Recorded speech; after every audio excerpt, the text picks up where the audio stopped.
திரை கொண்ட யானையை வாழ்த்துவனே. அனைவருக்கும் வணக்கம். சக்தியும் நானும் வெள்ளிக்கிழமை பூஜை பண்ணுறதுக்கு வியாழக்கிழமையே நான் எல்லாத்தையும் ரெடி பண்ணிவிடுவேன். அந்த விலாக் தான் இதை பார்க்குறீங்க. சுத்தமான தண்ணி எடுத்துக்கிட்டு அதில் ஜவ்வாது பன்னீர் சேர்த்துக்கிட்டேன். ஆல்ரெடி கழுவி வச்சுருக்க பூஜை சாமான்களை இப்போ அந்த தண்ணியில் கழுவி எடுப்பேன். இதனால் என்ன லாபம்னு பார்த்தீங்கன்னா, நம்ம சேர்த்துருக்க இந்த வாசனை பொருள்கள் ஆனது லக்ஷ்மி தாயாரை அழைத்து வரும். ஒன்று.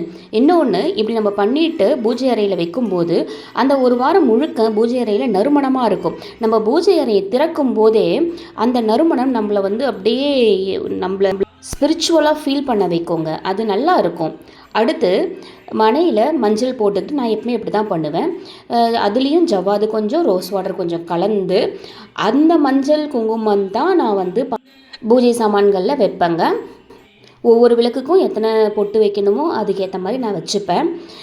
இதுவும் ரொம்ப நல்லா இருக்கும். இந்த மாதிரி செய்யும் பொழுது நான் சொன்னேன் இல்லையா, மஞ்சள் குங்குமம் வச்சா பளிச்சுன்னு இருக்கணும் ஒரு வாரம் முழுக்க அப்படின்னு சொல்லிட்டு, நமக்கு அப்படி தாங்க இருக்கும். நல்லா இருக்குங்க. இந்த உணர்வு ரொம்பவே நல்லா இருக்கும். பூஜை அறைக்குள்ளே போகும்போதே நம்மளே மெய் மறந்துடுவோம். அப்படி இருக்குங்க. இந்த உணர்வுலாம் அனுபவித்தா மட்டும் தாங்க புரியும். செஞ்சு பாருங்கள், அப்போ உங்களுக்கும் தெரியும்.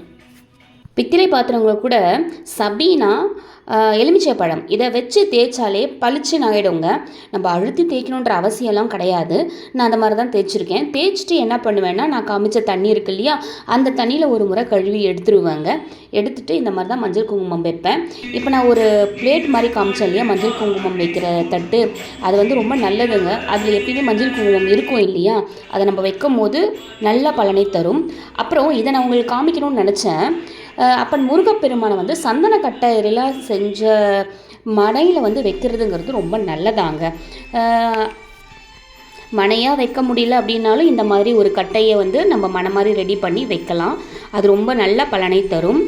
நான் அப்படி தான் வச்சுருக்கேன். என்னோடய தோழி ஒருத்தவங்க கொடுத்தாங்க அந்த சந்தனக்கட்டை. அந்த சந்தனக்கட்டையை நான் இப்படி மனை மாதிரி செஞ்சுக்கிட்டேன். அதில் தான் அப்பன் முருகனையும் பிள்ளையாரப்பாவையும் வைப்பேன். இப்போது நீங்கள் பார்க்கலாம் அந்த மனையில் வச்சுருக்கிறத.